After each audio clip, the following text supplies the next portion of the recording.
नमस्ते to everyone, welcome back to my channel.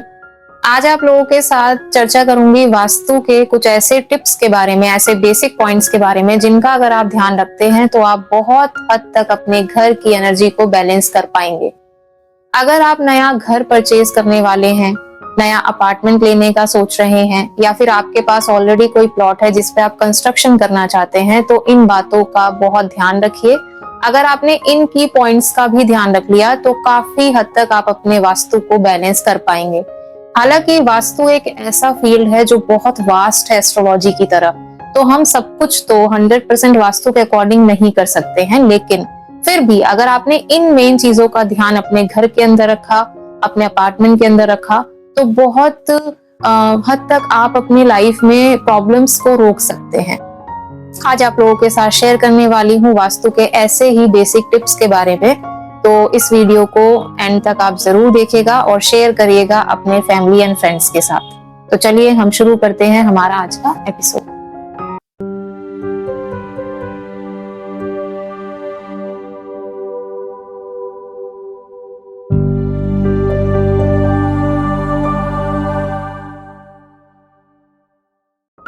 अगर आप कोई फ्लैट परचेज करने वाले हैं या फिर अपने किसी प्लॉट पे कंस्ट्रक्शन आपको शुरू करना है, तो सबसे पहले ना हम बात करते हैं आकार और शेप के बारे में। वास्तु के अंदर घर की शेप, घर का आकार सबसे इंपॉर्टेंट रोल प्ले करता है। सबसे पहले हम यही देखते हैं कि आकार क्या है। बेस्ट जो शेप वास्तु के अंदर कंसीडर की जाती है वो होती है या तो स्क्वायर या फिर रेक्टेंगुलर, यानी कि वर्गाकार या फिर आयताकार। तो अगर आप इन दो शेप्स के प्लॉट्स पे घर बनाते हैं या फिर ऐसे फ्लैट्स परचेज करते हैं जिनकी चारों साइड्स इक्वल हो या फिर रेक्टेंगुलर शेप में हो जहां पे लेंथ इक्वल होती है, ब्रेथ इक्वल होती है, या फिर स्क्वायर में चारों साइड्स इक्वल होती हैं, तो वो सबसे अच्छे घर माने जाते हैं। ऐसा इसलिए क्योंकि उन घरों के अंदर एनर्जी का जो डिवीजन होता है वो इक्वल रेशो में होता है। तो इसीलिए सबसे पहले अगर आप अपार्टमेंट लेने वाले हैं या कंस्ट्रक्शन शुरू करने वाले हैं या कोई प्लॉट परचेज करने वाले हैं, कोई घर लेने वाले हैं, तो उसका आकार जरूर ध्यान में रखें, उसका आकार जरूर चेक करें। अदरवाइज क्या होगा कि अगर कहीं से कोई कट है या फिर एक्सटेंशन है, कोई कॉर्नर कटा हुआ है, कोई कॉर्नर बहुत ज्यादा एक्सटेंशन में आ गया है, तो वहां पे एनर्जी डिस्टर्ब हो जाती है। हालांकि इन चीजों की रेमेडीज से आप उन्हें काफी हद तक बैलेंस कर सकते हैं। तो ऑलरेडी अगर आप किसी ऐसे घर में रहते हैं जहां पे कट या एक्सटेंशन है, तो आप किसी अच्छे वास्तु विशेषज्ञ को दिखाकर उनकी रेमेडीज जरूर कराएं। लेकिन अगर आप कोई नया घर लेने वाले हैं तो आप उसके आकार का ध्यान जरूर रखें। अब आगे हम बात करते हैं कि लोग एंट्रेंस को लेके बहुत ज्यादा डरे हुए रहते हैं कि साउथ की एंट्री तो बहुत खराब होती है, साउथ फेसिंग घर तो अच्छा नहीं होता है, जबकि ये कंप्लीटली एक मिथ है। साउथ की एंट्री आपको इतनी प्रोस्पेरिटी, इतनी वेल्थ दे सकती है जो शायद आपने कभी इमेजिन भी ना किया हो। इसीलिए इस चीज से बाहर आए कि साउथ की एंट्रेंस अच्छी नहीं होती है। East, west, north and south चारों ही डायरेक्शंस की एंट्रेंस बहुत अच्छी होती है, लेकिन उसके लिए हमें एक बार होरोस्कोप चेक करना जरूरी होता है।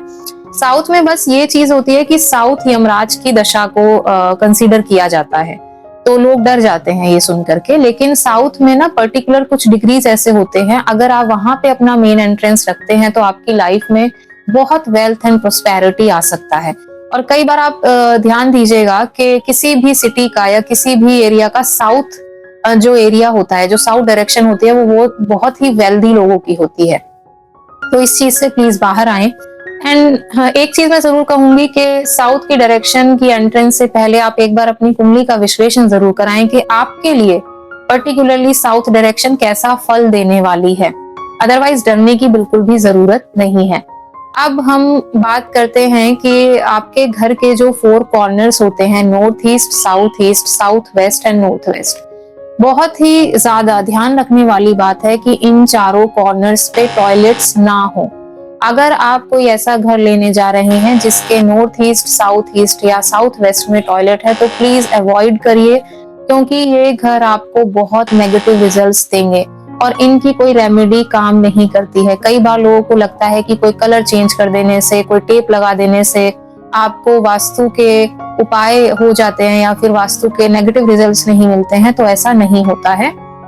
स्पेशली जो नॉर्थ ईस्ट का टॉयलेट होता है, साउथ वेस्ट का टॉयलेट होता है, साउथ ईस्ट का टॉयलेट होता है, ये आपको किसी उपाय से भी अच्छे रिजल्ट्स नहीं दे सकते हैं। तो प्लीज इस चीज का खास आपको ध्यान रखना है। एंड नॉर्थ ईस्ट और साउथ वेस्ट इन दोनों कॉर्नर्स पे किचन भी नहीं होना चाहिए, अदरवाइज उस घर के अंदर जो हेड ऑफ द फैमिली है उनकी हेल्थ इशू आप देखेंगे और साथ ही साथ रिलेशनशिप भी अच्छे नहीं रहेंगे।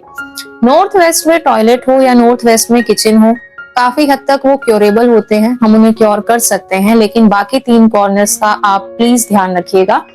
अगर आप कंस्ट्रक्शन करने जा रहे हैं तो भी, या फिर आप कोई नया फ्लैट परचेज करने जा रहे हैं तो भी। नेक्स्ट पॉइंट इज कि अगर आप कोई ऐसा घर परचेज करते हैं, कोई ऐसा प्लॉट परचेज करते हैं जो टी जंक्शन पर है या फिर जहां पे रोड्स इंटरसेक्ट करती हैं, चौराहा जिसे हम कहते हैं, वहां पे कोई आप प्लॉट परचेज करते हैं, घर कंस्ट्रक्ट करते हैं, तो वो भी अच्छे रिजल्ट्स आपको नहीं देगा, क्योंकि यहाँ पे ऐसा एनर्जी का केंद्र बनता है जो बहुत हाई एनर्जी होती है। वहां पे रात दिन बहुत सारे लोगों का आना जाना या फिर डिफरेंट एनर्जीज का वहां से गुजरना लगा रहता है, जिसका इम्पैक्ट आपके घर पे भी आएगा। अगर आप ऐसा कोई घर लेने वाले हैं जहां पे मंदिर का शेडो आपके घर पे आता है, या फिर आपका कोई शमशान घाट जैसी चीजें हैं, ग्रेवयार्ड है आपके घर के आसपास, जिसका बहुत ही नजदीक से आना जाना होता है लोगों का, तो वो घर भी अच्छे नहीं माने जाते हैं। तो आपको इस चीज का भी खास ध्यान रखना है। अब ऐसी चीजें जो आप अपने घर के अंदर कॉर्नर्स के साथ साथ ध्यान में रख सकते हैं, वो है ब्रह्म स्थल, यानी कि सेंटर ऑफ योर हाउस। अपने घर की कंस्ट्रक्शन में या फिर कोई अपार्टमेंट आप देखने जा रहे हैं तो उसके सेंटर में, उसके केंद्र में कभी भी कोई पिलर नहीं होना चाहिए, कोई हैवी कंस्ट्रक्शन नहीं होना चाहिए, अदरवाइज आपके घर का पूरा वास्तु डिस्टर्ब हो जाएगा। तो ये कुछ ऐसे बेसिक से पॉइंट हैं कि अगर आप इनका भी ध्यान रख लेते हैं तो ये भी आपकी लाइफ में बहुत पॉजिटिव रिजल्ट्स आपको देंगे। बाकी जो भी चीजें होती हैं हम उनको क्योर कर सकते हैं, उनकी रेमेडी कर सकते हैं, कलर से उनको काफी हद तक बैलेंस कर सकते हैं, लेकिन अगर आपके घर का सेंटर, आपके घर के कॉर्नर्स डिस्टर्ब हो जाएं या फिर बहुत हैवी एक्सटेंशन या कट में आपका कोई डायरेक्शन चला जाता है, तो वो एक मेजर लॉस आपको दे सकता है। आप कुछ इन चीजों का ध्यान रखिएगा तो आप देखेंगे कि एस्ट्रोलॉजिकल उपाय करते हुए आपको बहुत अच्छे रिजल्ट्स मिलते हैं। क्योंकि कई बार क्या होता है कि लोग ये बोलते हैं कि हम काफी पूजा पाठ करते हैं, एस्ट्रोलॉजिकली हम रेमेडीज भी कर रहे हैं, लेकिन हमें तो वो रिजल्ट्स नहीं मिलते हैं, बिकॉज आपके घर की एनर्जी डिस्टर्ब है। वास्तु और एस्ट्रोलॉजी दोनों पैरेलल चलने वाली चीजें हैं, दोनों अलग नहीं है। अगर आपका वास्तु ठीक है और आप कुछ रेमेडीज करते हैं तो डेफिनेटली आप अपनी लाइफ में पॉजिटिव चेंजेस देखेंगे। ऐसी ही यूजफुल इंफॉर्मेशन के साथ नेक्स्ट वीडियो में आप लोगों के साथ मिलूंगी। Till then, be happy, be grateful and choose your path with complete awareness. नमः शिवाय।